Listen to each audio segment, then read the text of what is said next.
अस्सलाम वालेकुम। कैसे हैं व्यूअर्स? आप ठीक हैं? उम्मीद है इंशाल्लाह आप बिल्कुल ठीक ठाक होंगे। अच्छा, आज का हमारा जो उन्वान है क्लास अश्तम का सबक है अज़ीम सिपा सालार।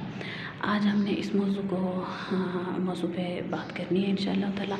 अच्छा, सबसे पहले आपने ये नोट करना है कि जब हम कोई अपना नया सबक शुरू करते हैं तो उस सबसे पहली जो चीज़ है ना, उसकी बुलंद ख़्वानी और तफ़हीम से भी पहले हमने उसके अल्फाज माना बच्चों के साथ उस पर पहला एक अपना जो घंटा है, जो एक पीरियड जिसको हम इंग्लिश में कहते हैं, जो घंटा है उसको हमने मुख्तस करना है। तो अच्छा, इसमें फिर अब हमने बच्चों को बताना क्या है। जैसा कि आप देख रहे हैं अभी मेरे सामने ये मैंने चार्ट बनाया था जो कि मैंने बोर्ड पे इसको आवेज़ा किया है। तो आप देखें, ठीक है, इस तरह सबसे पहले ना हमने बच्चों को अल्फाज बताना है, ठीक है। अच्छा, अल्फाज, अब हमारा सबसे पहले जो लफ्ज़ है ना वो है अज़ीम, ठीक है, अज़ीम। अब हमने फिर बच्चों को बताना है कि बेटा जैसा कि उर्दू हमारी लश्करी ज़बान है, इसमें ढेर सारी ज़बानों के अल्फाज मिलते जुलते हैं। तो इसमें ये जो अज़ीम लफ्ज़ है ये किस ज़बान से निकला है, ठीक है। तो ये अरबी ज़बान का है। फिर उसके बाद उसको अज्ज़ाए कलाम की रूह से, ग्रामर की रूह से बताना है कि ये है क्या चीज़, ठीक है। तो ग्रामर की रूह से ये सिफ़त है, ठीक है। फिर उसका माना मफ़हूम वज़ाहत के साथ बताना है कि अज़ीम जो है ना ये बड़ा, बुज़ुर्ग, इसको बड़ा किसी के कद काठ या किसी की उम्र के लिहाज से हम नहीं कहेंगे, बल्कि इसका मतलब है बड़ा, बुज़ुर्ग और जलीलुल कद्र, ठीक है। उसके बाद दूसरा है सिपाह सालार। तो सिपाह सालार फ़ारसी ज़बान का लफ्ज़ है और ये इसमें, अच्छा, सिपाह जो है ना, सिपाही का इसमें मुकब्बर है, ठीक है। सिपाही से लफ्ज़ ये निकला है और इसका मतलब है चौकन्ना रहने वाला, ठीक है। और सालार हो जाता है फ़ौज का बड़ा, तो ये हो गया फ़ौज का कमांडर इन चीफ़। उसके बाद है मारूफ़ अरबी ज़बान से निकला है और ये ग्रामर की रूह से सिफ़त है और इसका मतलब है नामवर और मशहूर, ठीक है, ज़ाहिर, मालूम। अच्छा, इस पे मैं एक ये बात वाज़ेह करती चलूँ कि मारूफ़ जो है ना, मारूफ़ नेक नामी में जो मशहूर होगा उसको हम मारूफ़ कहेंगे। उसके बाद हमारे पास एक लफ्ज़ आता है अशरा मुबशरा। अशरा मुबशरा जो है ना ये अरबी का लफ्ज़ है और ये अशरा जो इसमें ये इस्म अददी है और मुबशरा जो है ये सिफ़त भी आएगी, ठीक है। वो जिनको खुशखबरी दी गई, ये वो 10 सहाबा जिनको दुनिया में जन्नती होने की बशारत मिली, 10 सहाबा।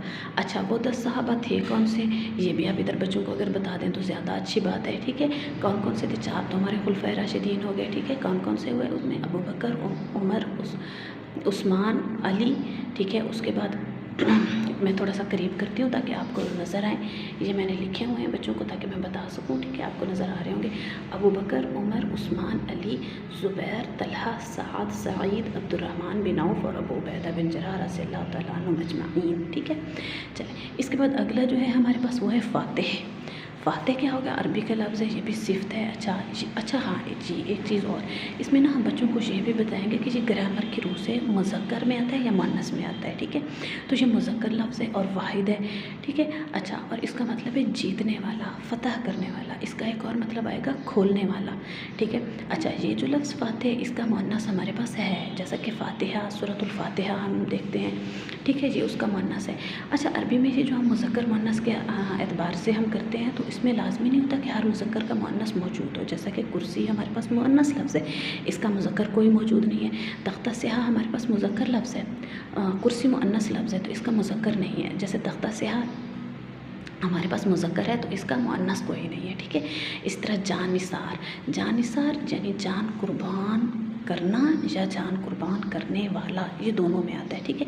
ये फ़ारसी ज़बान का लफ्ज़ है और फ़ारसी ये सिफ़त के तौर पे इस्तेमाल होता है। अच्छा, इसको अगर हम सिफ़त के तौर पे देखें तो ये होगा जान कुर्बान करना, ये सिफ़त है इसकी।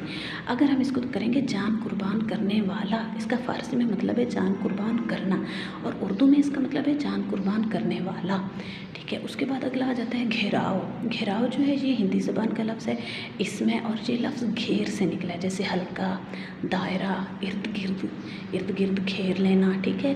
हम अपनी नमाज के वक्त उंगली का दायरा हल्का बनाते हैं, गोल दायरा, ठीक है। तो ये पुश्त जो है अगला लफ्ज़ आता है, पुश्त है फ़ारसी ज़बान का लफ्ज़ जिसका मतलब है पीठ, कमर, नस्ल इसका मतलब इस माने में लिया जाएगा, जैसे हम कहते हैं कि पुश्त दर पुश्त, उसकी 7 पुश्तों में किसी ने ये काम नहीं किया, हम इस तरह का जुमला इस्तेमाल करते हैं। तो ये जो पुश्त है ना, नस्ल दर नस्ल या पुश्त दर पुश्त, इसमें आ जाता है। हम अब अगली रो पे आते हैं तो अगला हमारा लफ्ज़ आ जाता है शुजाअत, ठीक है।